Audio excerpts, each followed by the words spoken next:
and gentlemen, the President of the Republic of the Philippines, Rodrigo Roa Duterte.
On the part of the Senate, the joint session is called to order.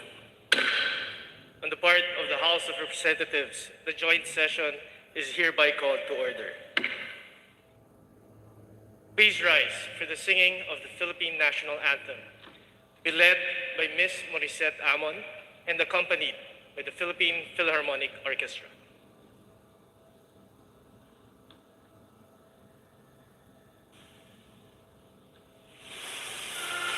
Mahiliw, pelas ng sinangalan, alab ng puso, sa dibdib mo'y buhay. Lupang hinirang, duyan ka ng magiting, sa mandulupi, di ka pasisikin. Sa dagat at bundok, sa simoy at sa langit mong kukaw, may dilag ang tula at awit sa paglayang minamahal. Ang kisap ng watawat mo'y tagumpay na nagdidingding, ang bituin at araw niya kailan kamay di magdidilim. Lupa ng araw ng walhati pagsinta, buhay langit sa piling mo. Aming ligaya dapat na'y mang-api, ang mamatay ng dahil sa'yo.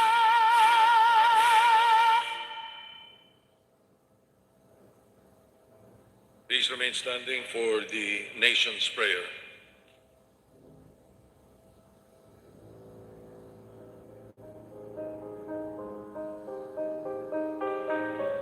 Ama naming makapangyarihan sa lahat, narito po kami upang magpasalamat sa lahat ng biyayang binibigay mo po sa aming mayaman na kalikasan, mga kakayahan at tibay ng loob.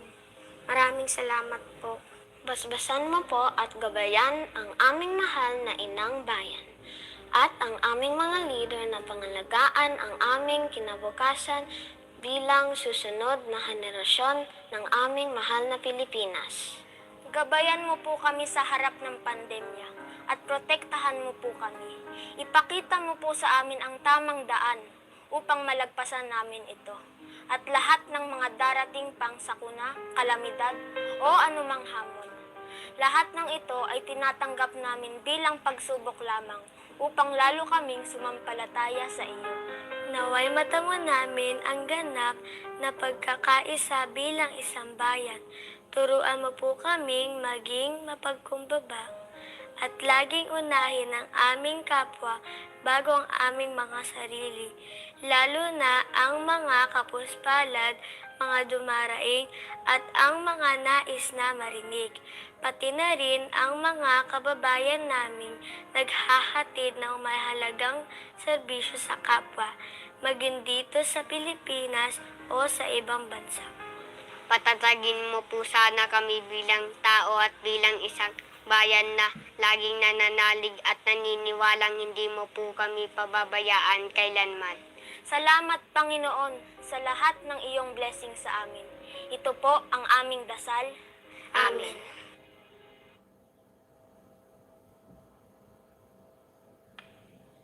Ladies and gentlemen, honorable members of Congress, the President of the Republic of the Philippines, President Rodrigo Roa Duterte.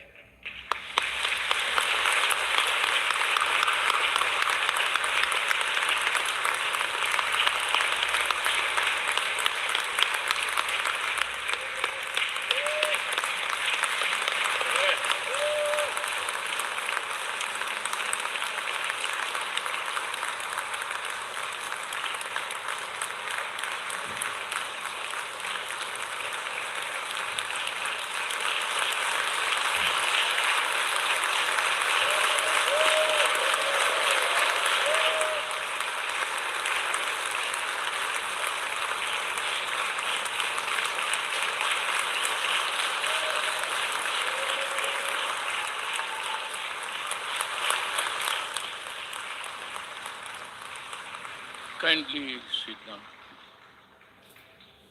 By far, this is the most beautiful Sona crowd that ever happened here. So many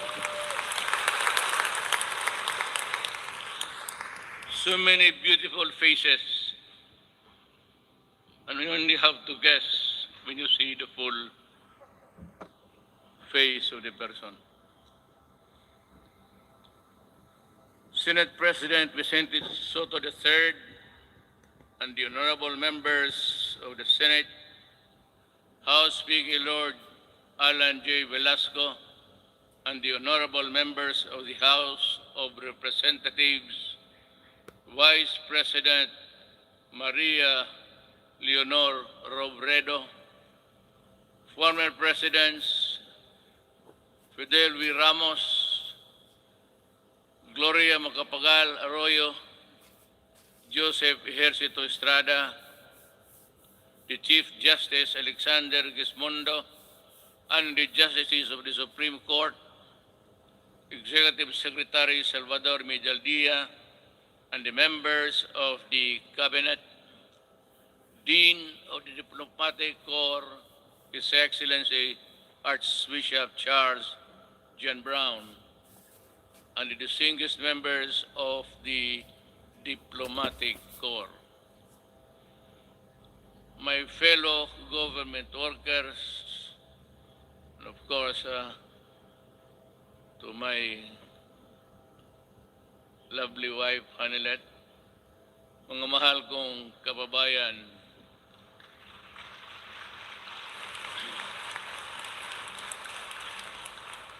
when I assumed the presidency 5 years ago, dominant in my mind were the dreams and visions of a better life for all Filipinos.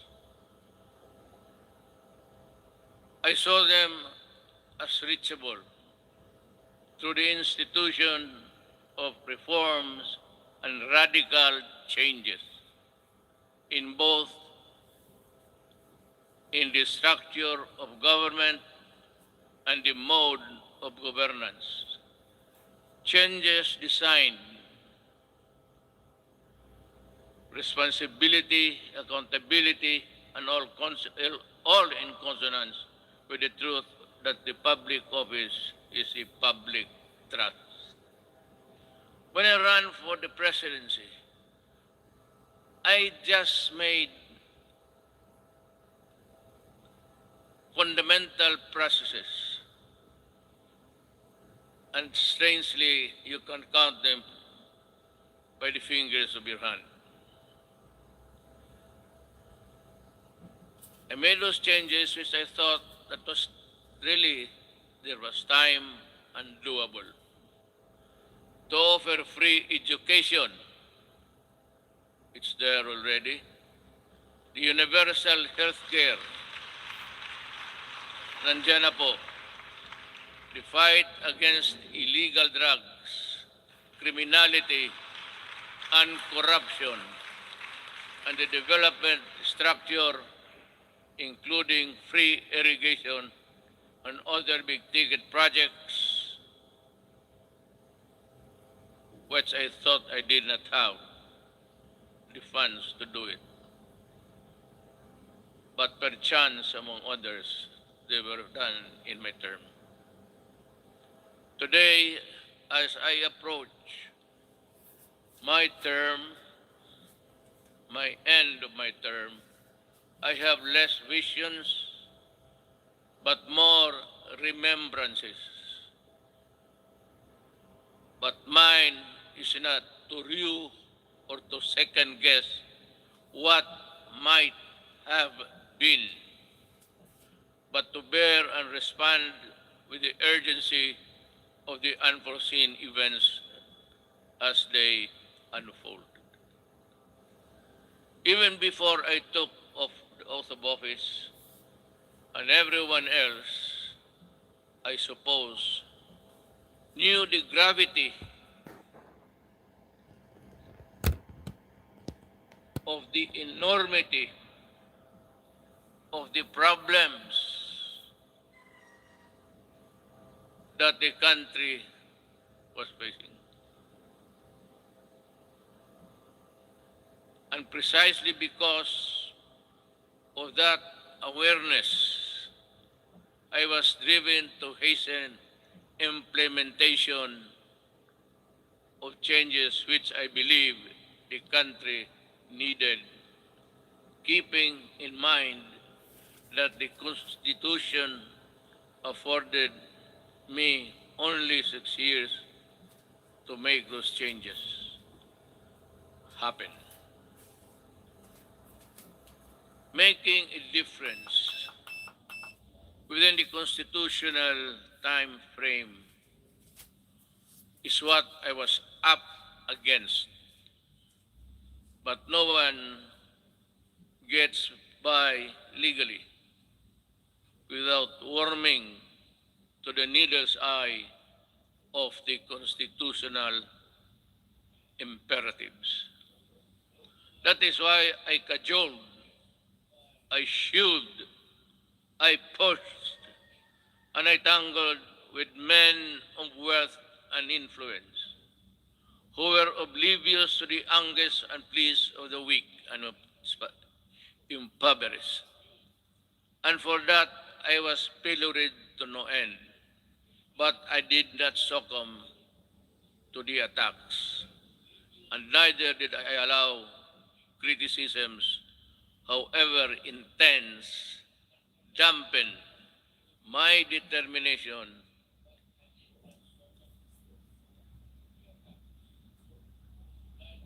and initiatives, because my purpose was pure and unpolluted.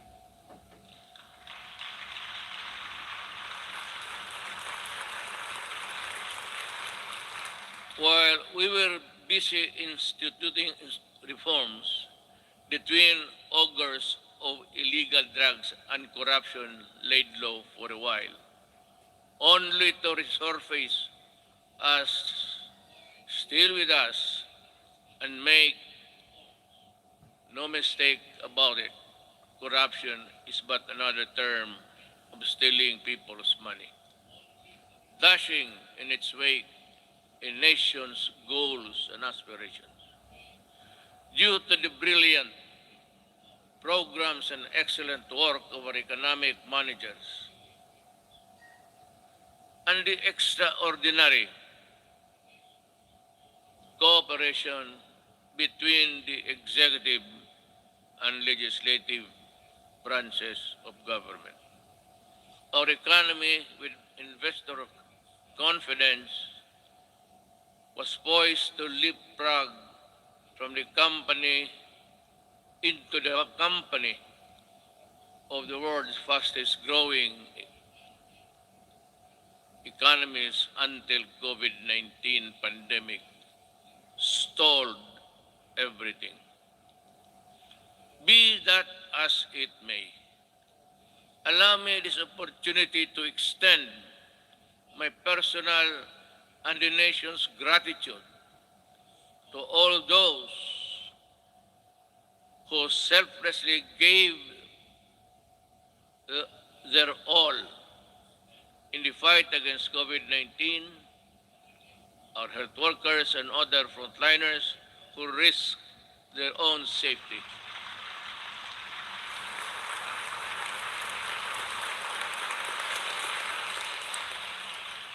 To keep our essential health services and our food supply chain running,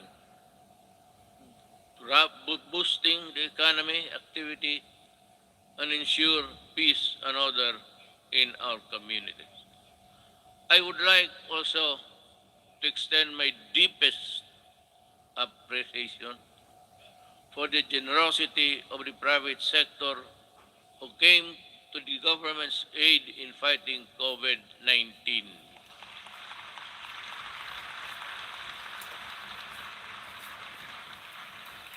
I am profoundly thankful for your sustained assistance to fellow Filipino.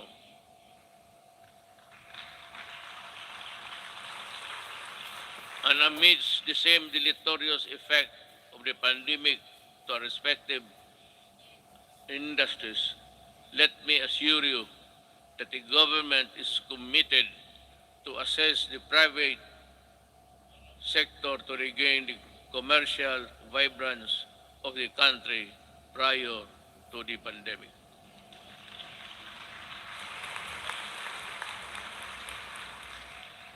To our local executives, this pandemic pushed you to step up and deliver responsive assistance. I'm glad to have seen you undertake new and heightened responsibility, working doubly hard to protect your constituents. To the international development partners who extended a helping hand amidst the global health emergency, the Philippines remembers your kindness and goodwill with sincere gratitude.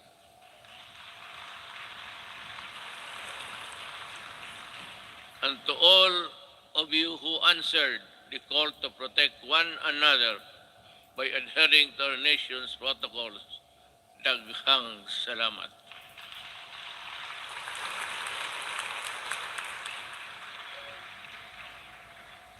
But then, let me ask,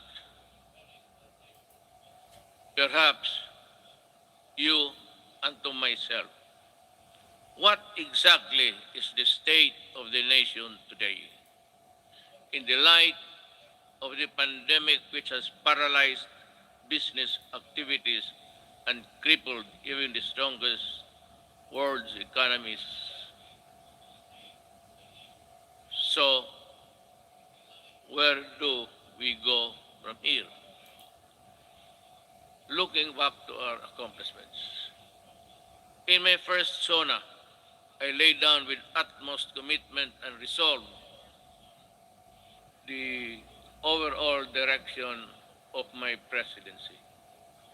A comfortable life for all Filipinos anchored on a people-centered approach to development and governance. If I remember correctly,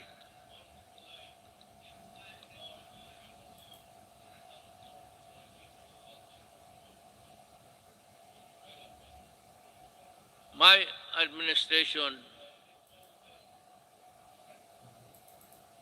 I said, will implement a human approach to development governance in our people's welfare in the areas of health, free education, adequate food and housing, environmental preservation, and respect for the culture.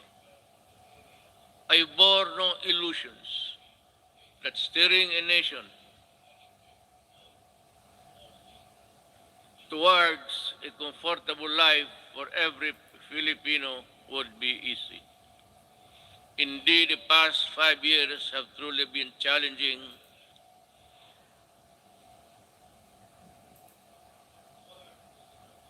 humbling.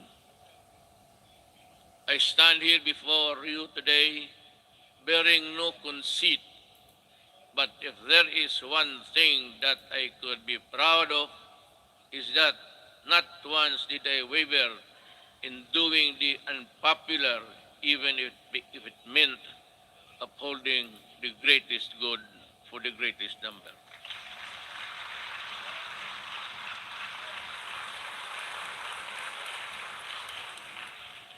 Before I took office, our country was beset with communist insurgency scattered across the nation. A separatist movement that sought to divide us on the basis of religion and religion's deficiencies.